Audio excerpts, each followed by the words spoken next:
بسم اللہ الرحمن الرحیم۔ نبی کریم صلی اللہ تعالیٰ علیہ وسلم نے صدقہ فطر کو واجب کیا۔ حضرت عبداللہ بن عمر کہتے ہیں فرض رسول اللہ صلی اللہ علیہ وسلم زکوٰۃ الفطر صاع من تمر، ایک سا کھجور یعنی 4 کلو کھجوریں صدقہ فطر کی صورت میں فرض ہے، اور صاع من شعیر یا 4 کلو جو، علی العبد والحر، غلام پر، آقا پر، آزاد پر، مرد پر، عورت پر، بچے پر، بڑے پر، مسلمان ہو اس پر صدقہ فطر واجب ہے۔ ظاہر ہے غلام کا صدقہ فطر اس کا آقا ادا کرے گا، چھوٹے بچے کا صدقہ فطر اس کا سرپرست یا اس کا باپ ادا کرے گا، تو یہ فرض ہے۔ اب چھوٹا بچہ تو روزہ ہی نہیں رکھتا۔ ایک حدیث میں ابھی یہاں رسول اللہ نے فرمایا کہ یہ جو صدقہ فطر ہے، کہتا فرض رسول اللہ صلی اللہ علیہ وسلم زکوٰۃ الفطر طہر الصیام من اللغو والرفث وتہمۃ للمساکین، یعنی حضور نے فرمایا یہ تمہارے روزوں کا کفارہ ہے یا روزوں کی طہارت ہے، جو تم روزے میں لغو کام کر دیتے ہو، رفث کر دیتے ہو، یعنی کوئی بے حیائی کی بات ہو گئی تو اس کی طہارت ہو جائے گی صدقہ فطر دینے سے۔ اب ایک بچہ چھوٹا ہے وہ تو روزہ رکھا ہی نہیں، اس کا روزہ ہی نہیں ہے تو پھر اس کی روزے کی طہارت کیا ہے؟ تو وہ حضور نے فرمایا 2 چیزیں اس میں بیان کی، ایک تو یہ ہے کہ روزوں کا کفارہ ہے یا روزوں میں کمی کوتاہی اس کا کفارہ ہے، فدیہ اس کا، اور دوسرا یہ کہ مساکین کے لیے کھانا ہے۔ اس لیے صدقہ فطر جو ہے وہ بیفور ٹائم، اس کا ٹائم، آخری ٹائم جو ہے وہ عید الفطر کی نماز کی ادائیگی سے پہلے صدقہ فطر ادا کرنا ہوتا ہے، اور پہلے والا ٹائم اس کا کیا ہے؟ آپ یکم رمضان کو بھی صدقہ فطر ادا کر سکتے ہیں۔ اولا بہتر یہ ہے کہ آخری ٹائم کی بجائے پہلے ٹائم میں ادا کی جائے تاکہ جو مساکین ہیں ان کی ضرورتیں پوری کر دیں۔ اور اس میں نبی کریم صلی اللہ علیہ وسلم نے جو چند چیزیں بیان فرمائی ہیں، مد کا تو ذکر نہیں ہے یہاں، البتہ سا کا ذکر، اور ایک سا جو ہے وہ 4 کلو کا ہوتا ہے، اور نصف سا جو ہے گندم ہوگی، بر کی بات ہے، گندم ہوگی تو نصف سا ہوگی۔ اگر اسی گندم کو آپ پسا لیں آٹا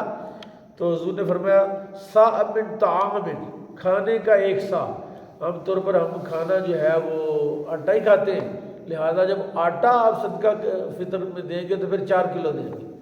گندم دیں گے تو 2 کلو، آٹا دیں گے تو 4 کلو، جو دیں گے تو 4 کلو، زبیب یعنی منقہ دیں گے تو 4 کلو، کھجور دیں گے تو 4 کلو۔ تو یہ چیزیں جو ہے وہ اس اعتبار سے کم از کم صدقہ فطر اس اعتبار میں 320 سے لے کر یہ 8000 روپے تک ہے، یعنی گندم کے حساب سے 320، جو کے حساب سے تقریباً یہ 1200 روپیہ بنے گا یا 1600 روپیہ، پھر آگے آپ چلے جائیں کھجور کے حساب سے، آج کل کھجور جو ہے وہ 1000 روپے کلو ہے، تو 4 کلو کھجور جو ہے وہ 4000 روپے کی ہے، تو ایک بندے کا صدقہ فطر 4000 روپے ہو گیا۔ اسی طرح منقہ جو ہے اس سے بھی مہنگا ہے، اس لیے وہ ہر بندے کی حیثیت کے مطابق اسے چاہیے کہ وہ صدقہ فطر ادا کرے۔ اگر اللہ نے سودگی عطا فرمائی ہے تو پھر 320 کی بجائے وہ 1600 کے حساب سے صدقہ فطر ادا کرے تاکہ کسی مسکین کا کچھ گزارا بھی ہو جائے۔ اور ایک اور بات جو اس میں رسول کریم صلی اللہ علیہ وسلم نے ارشاد فرمائی ہے کہ حضور صلی اللہ علیہ وسلم نے ارشاد فرمایا، عبداللہ ابن عبداللہ ابن ابی سعیر اپنے باپ سے روایت کرتے ہیں کہ صاع من بر او قمح عن کل اسن صغیر و کبیر، یہ منسوخ روایت ہے کہ ابتدا میں کچھ گنجائش بھی رسول اللہ صلی اللہ علیہ وسلم نے عطا فرمائی، لیکن آج کے دور میں صدقہ فطر ادا کرنا فرض ہے، اور واجب اور فرض میں فرق یہ ہوتا ہے کہ واجب قطعی دلالہ قطعی ثبوت ہوتا ہے، فرض ہے قطعی دلالہ قطعی ثبوت ہوتا ہے، اور واجب جو ہے وہ قطعی دلالہ ظنی ثبوت ہوتا ہے۔ عمل کے اعتبار سے دونوں برابر ہیں۔ اللہ تعالیٰ میں صدقہ فطر بر وقت ادا کرنے کی توفیق عطا فرمائے، اور وہ جو باقی نصاب ہیں کبھی زندگی میں 1 بار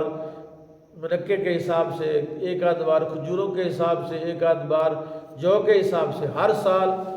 ہر سال جو ہے وہ